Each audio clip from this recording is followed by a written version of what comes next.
At 6:47 a.m. on a Tuesday morning, an HOA Karen made a $2.3 million mistake.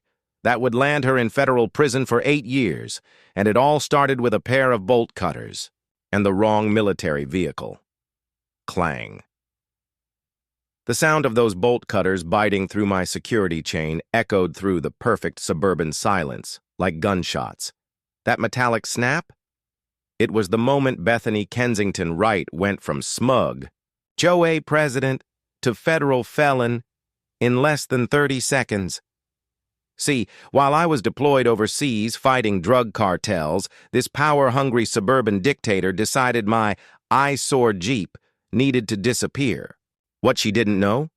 That Jeep didn't just belong to me.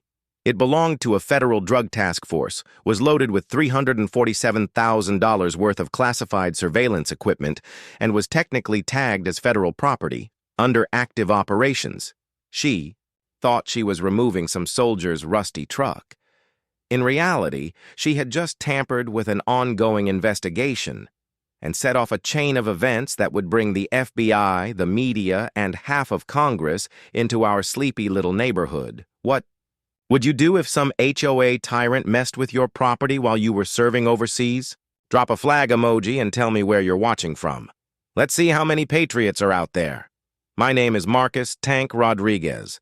3 months ago, I thought inheriting my grandmother's house in Willowbrook Estates would be a blessing. Boy, was I wrong? Willowbrook Estates, the kind of place that looks picture-perfect on a postcard, but feels like a prison once you live there.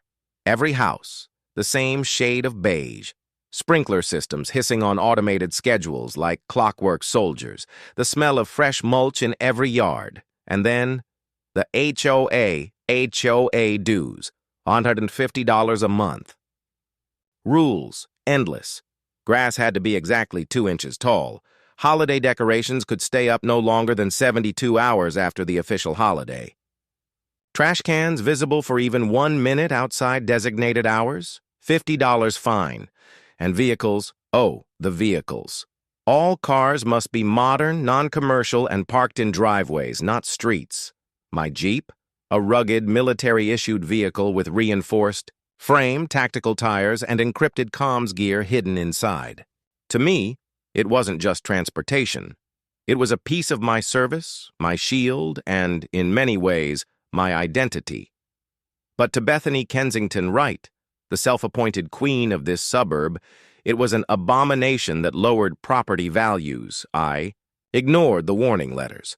I ignored the passive-aggressive notes. I ignored her threats. But Bethany, she wasn't the type to be ignored. That's why, that Tuesday morning, bolt cutters in hand, she marched onto my driveway with a tow truck, rumbling behind her. I was standing in my kitchen, mug of coffee in hand, when I heard the metallic snap. My gut dropped. By the time I rushed outside, Bethany was barking orders like she was a general leading troops into battle. Remove it! Get this junk heap out of my community now! The tow driver hesitated. My Jeep didn't look like a junk heap. It looked like what it was, a government asset. And standing next to it, arms crossed, I made sure everyone knew this wasn't just some neighborly dispute. Touch that Jeep, I said calmly, and you'll regret it. The driver froze. Bethany's jaw clenched. And then my sister Emily, a high school teacher and the calmest person you'll ever meet, stepped out onto the porch, phone in hand. This vehicle is federally registered, she announced, loud enough for the gathering neighbors to hear. Touch it, and you'll be part of a federal case. Cameras came out. Neighbors began filming. In that moment, a petty HOA squabble transformed into something bigger. The following weeks were hell. Emily found notes taped to her door. Military. Trash not welcome here. My Jeep was spray-painted with slurs, tires slashed, windows shattered. At first, I thought it was just kids or random vandals. But then, Bethany's crew got bolder. One evening at the grocery store, Emily was cornered by a man in a suit. He slipped an envelope into her hand and whispered, $50,000. Move away quietly. She recorded the whole thing. The intimidation. didn't stop there. The so-called community leaders launched a smear campaign. Flyers showed up in mailboxes painting veterans as dangerous, unstable, and unfit for suburban life. What they didn't realize? Every single move they made was being documented, not just by Emily, but by federal agents who had already started monitoring the situation. See, the Jeep wasn't just a Jeep. Inside was a disguised surveillance hub linked to an ongoing federal drug investigation. When Bethany tampered with it, she triggered alerts that brought counterintelligence agents to our neighborhood. They weren't about to let a suburban HOA compromise national security, but Bethany wasn't working alone. Gregory Mason, a slick city councilman with ambition dripping from every word, was her ally. He had plans for higher office, and veterans standing up against HOA abuse didn't fit his narrative of perfect suburban unity. So Gregory did what corrupt politicians do best. He pulled strings. He was caught on a hot mic, pressuring the local police chief. "Ignore the military families," he said. "They're troublemakers. Handle it quietly." That one recording turned everything. Suddenly, this wasn't harassment anymore. It was a civil rights conspiracy, a full-on, coordinated effort to intimidate and drive out military families. The neighborhood fought back. Veterans took turns patrolling at night, their boots echoing on sidewalks at 2 a.m. Mrs. Patterson, OE, 90-year-old widow whose husband fought in Korea, turned her kitchen into command central. She brewed coffee, baked cookies, and kept morale high while we rotated shifts. But Bethany escalated again. She hired private investigators to stalk Emily, planted listening devices in her car, and paid a PR firm to spread disinformation online, painting us as radicals threatening neighborhood peace. That was her fatal mistake. Because witness intimidation and illegal surveillance, those are federal crimes. Crimes the FBI doesn't take lightly. One morning, black SUVs rolled quietly into Willowbrook Estates. No sirens, no warning, just men and women in suits, watching from the shadows. The HOA war had just turned into a counterintelligence case, and that's where it leaves us. A suburban HOA war turned into a federal investigation, with neighbors divided, agents watching, and a showdown looming on the horizon. Bethany thought she was fighting for property values. In reality, she had declared war on the United States government. The FBI doesn't make noise when it moves in. They didn't storm Willowbrook Estates with flashing lights or blaring sirens. They slid in, like shadows, black SUVs parked in discreet corners, agents dressed as joggers, gardeners, even delivery drivers. At first glance, they looked like regular neighbors. But if you knew what to look for, the earpieces, the scanning eyes, the way they never really relaxed, you knew. The counterintelligence unit was here. Bethany Kensington Wright had no idea. The walls were already closing in on her. She kept pushing, doubling down on her campaign against me and my sister Emily. HOA notices stacked up. Threatening emails filled our inboxes. Anonymous calls in the middle of the night whispered things like, "Leave, or you'll regret it." But every threat, every attempt to intimidate, was now evidence. Evidence meticulously collected by agents who had already wired my Jeep, tapped Bethany's meetings, and built a mountain of charges. Without her realizing it, it wasn't just us anymore. Other families started stepping forward. Military wives, retired veterans, even young service members who had bought starter homes in Willowbrook Estates.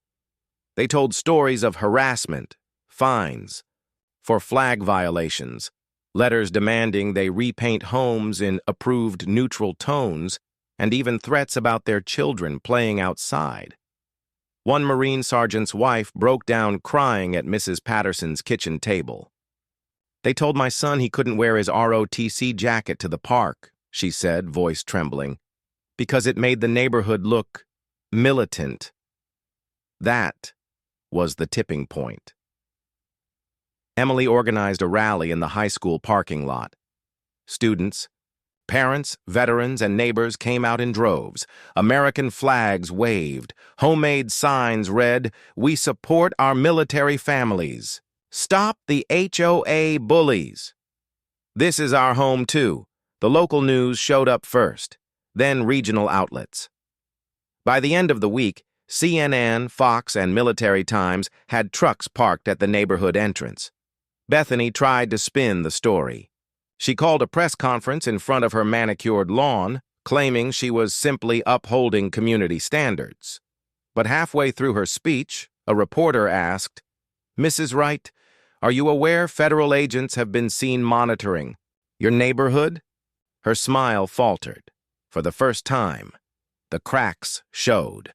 Behind the scenes, Gregory Mason, the slick city councilman with ambition dripping from every word, was panicking.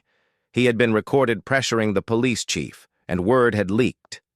He scrambled to distance himself from Bethany, but it was too late. Federal investigators were already connecting the dots: harassment, intimidation, bribery, misuse of political influence. This wasn't just petty neighborhood drama anymore. It was a criminal conspiracy targeting military families. Then came the night everything boiled over. The Willowbrook Community Center, the crown jewel of the HOA, where Bethany loved to host her wine and cheese fundraisers, became the site of the ultimate showdown. Federal agents packed the walls, plain clothes but obvious if you knew what to look for. Cameras rolled as families filled the seats. Veterans from 3 different states showed up, standing shoulder to shoulder with us. Emily stepped to the podium first. She wasn't just my sister anymore. She had become a national voice.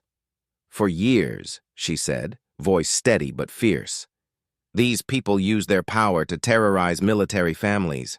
They fined us for flags, threatened us for speaking out, and tried to bribe us into silence. But today, their reign ends." The crowd erupted in applause. Then I stepped forward.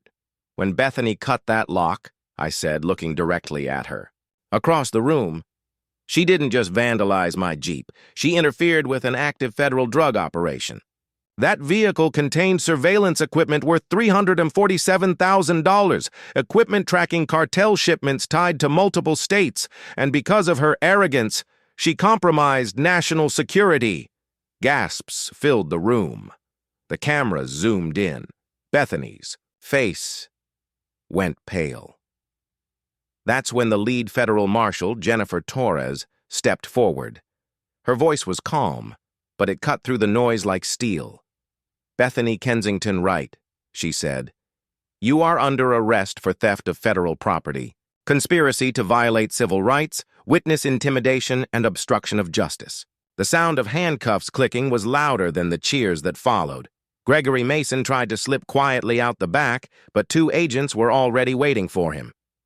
"Gregory Mason," one agent said, "you're under arrest for conspiracy, corruption, and abuse of public office." The community center roared. Some people cried.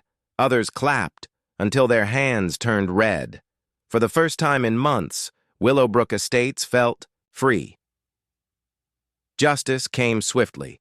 Bethany Kensington Wright, sentenced to 8 years in federal prison and ordered to pay $647,000 in restitution. Gregory Mason, 6 years in prison, lifetime ban from public office. The HOA board was dissolved. Investigations spread to other neighborhoods across the state where similar harassment had been reported. Suddenly, a national conversation began. Should HOAs have unchecked power? But out of the ashes, something better grew. Emily was unanimously elected as the new HOA president.